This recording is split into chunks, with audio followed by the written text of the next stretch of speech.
તો hello guys, જય શ્રી રામ, હર હર મહાદેવ. તો અત્યારે આપણે જવાનું છે સ્કૂલે. આપણા જૂના સાહેબનો છે ને વિદાય સમારંભ રાખેલો છે. અત્યારે વાગી ગયા છે 4 અને વ્લોગ ચાલુ કરી નાખ્યો છે આપણે. તો ચાલો આપણે મળીએ હવે સ્કૂલે જઈને મળીએ આપણા સાહેબના વિદાય સમારંભમાં.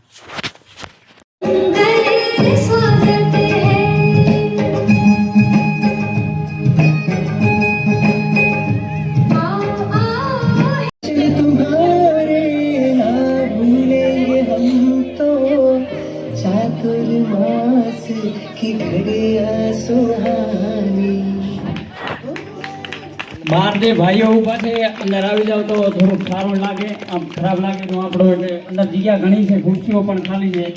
નાના બાળકોને વિનંતી કે ખુરશીમાં બેઠા હતા આપણા મહેમાનને હાથવી લેજો, માટે ખુરશીઓ ખાલી બધા અંદર ભાઈઓ. આપણા મહામંત્રી શ્રી મહાદેવભાઈ કાક સાહેબ ઉપસ્થિત છે. આદરણીય અમારા સૌના પ્રેરણાના જરિયાબી મકવાણા સાહેબ, આદરણીય હસમુખ સાહેબ, જેમની પાસે તમે ઘણું શીખ્યા છે, ઉપસ્થિત છે. ત્યારે એકવાર જોરદાર તાલીઓથી આપણે એમનું હાર્દિક સ્વાગત કરીએ છીએ. કે સદા અવતાર લે છે સિતારા ચંદ્ર ને સૂરજ, સદા અવતાર લે છે સિતારા ચંદ્ર ને સૂરજ, પ્રવાસી કેમ ના આવે નયન જેવું નગર જોઈ. એટલે એકવાર જોરદાર તાલીઓ પાડવાની છે અને તાલી પાડવામાં કદાચ કંજૂસાઈ કરવી નહીં. તાલી પાડે એને જીવન પણ સારું રહેશે. એટલે આપણા આમંત્રણને માન આપીને ઉપસ્થિત સર્વ મહેમાનોનું આપણે ઝડપથી સન્માન કરવાના છીએ. બેન અને કેશુભાઈને વિનંતી કરીશ કે શાલ અને પુષ્પગુચ્છથી ઝડપથી તૈયાર રાખે. સૌથી પહેલા વેલાભાઈ આપણી વચ્ચે ઉપસ્થિત છે. વેલાભાઈને હું વિનંતી કરીશ. આજરોજ ગલમપુર ગામ મુકામે મારા આદર્શ શિક્ષક તરીકે જેમને મેં હરમેશને માટે મારા જીવનમાં અપનાવ્યા છે એવા જ્યારે મહિપાલ સાહેબ સોલંકીનો જ્યારે આજે વિદાય નો જે કાર્યક્રમ છે એના અનુસંધાને આજે મને બોલવાની તક આપી. અહીંયા સ્ટેજ ઉપર સૌ બહારથી આવેલ મહેમાનો, સૌ ગ્રામજનો, વડીલો, મારા જેમ દીકરાની જેમ 4 વર્ષ સુધી રાખ્યો એવા મારા ગૃહપતિ શ્રી વિખાભાઈ, તેમજ નાના નાના ભૂલકાઓ. દોસ્તો, આજનો જે પ્રસંગ છે આપ મને સોશિયલ મીડિયાના માધ્યમથી ઘણીવાર જોતા હશો. એમાં આજનો જે પ્રસંગ છે ને એ મારા માટે ખરેખર થોડો લાગણીવાળો વધુ છે. વધુ એટલે છે કે હું અને મહિપાલ સાહેબ સોલંકી જ્યારે આ શાળાની અંદર એ લગભગ ભૂલતો ન હતો 2006-07માં એ હાજર થયા હતા અને હું પણ અહીંયા દાખલ થયો હતો એ જ વર્ષે.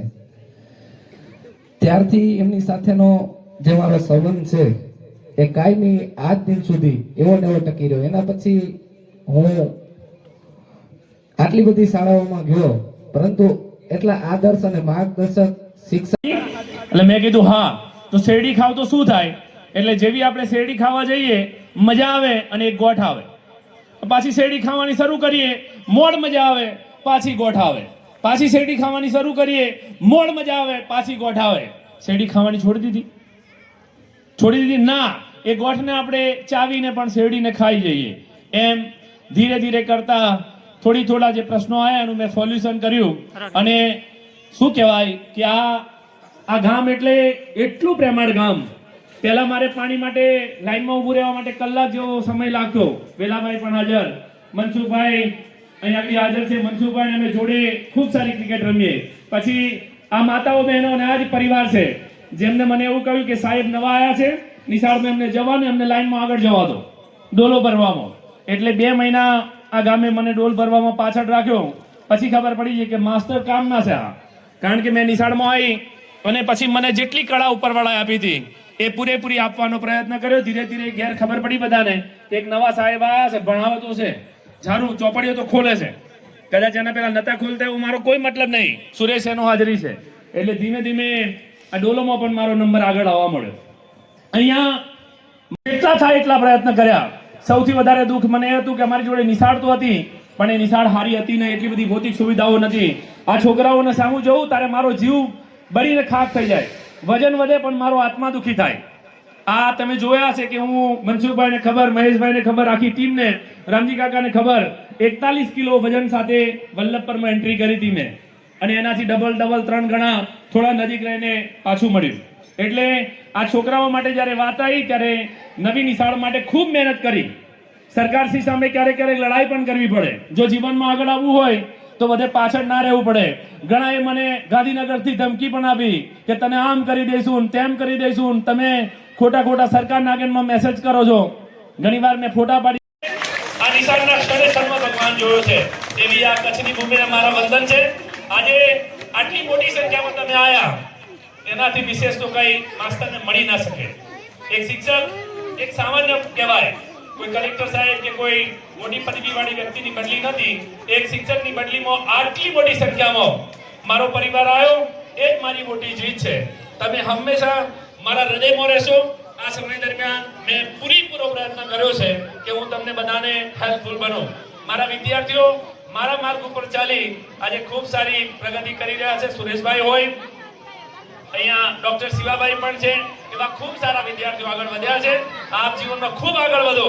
પરમ કૃપાળુ પરમાત્મા આપને એવી શક્તિ આપે કે આપણે આખા કચ્છ જિલ્લામાં આપણું ગામ નંબર 1 બને અને આવનારા શોર્ટ ટાઈમમાં જે પણ ખૂટતી સુવિધાઓ છે આજે ટીડીઓ સાહેબ, આદરણીય તાલુકા વિકાસ અધિકારી સાહેબ વચન આપીને ગયા છે. અને મારી બદલી થયા પછી પણ મેં 7 વખત સાહેબને મેસેજ કર્યો કે સાહેબ મારો મધ્યાહન ભોજન શેડ, મારું ટોયલેટ. એટલે સાહેબે આજે પણ જાહેરમાં કહ્યું કે ઘરે જયા પછી મહિપાલ છોડતો નહીં. એ વલ્લભ પરની માંગણી કરે છે, મારો પ્રેમ છે. એટલે આપને 1000 વંદન. જબ તક જીએંગે તબ તક આપકો ભૂલેંગે નહીં. અને છોકરાઓ માટે ખાસ વિનંતી છે કે ખૂબ ભણો. આ એક વાતનું થોડું દુઃખ છે કે વિદ્યાર્થીઓ મારા જે નવા છે, યુવા વર્ગ છે, એમને ખાસ કહીશ. એક જ બાબતનું દુઃખ છે કે અમે 3 પેઢીમાં મારી મમ્મી હાજરીમાં છે, કોઈએ વ્યસન નથી કર્યું. મારા પપ્પા કોઈ દિવસ દાણો નહીં ખાધો, કોઈ ગુટકાનો નહીં. એમના છોકરાઓએ કોઈ દિવસ ગુટકાનો દાણો નહીં ખાધો, મારા છોકરા પણ નહીં ખાય.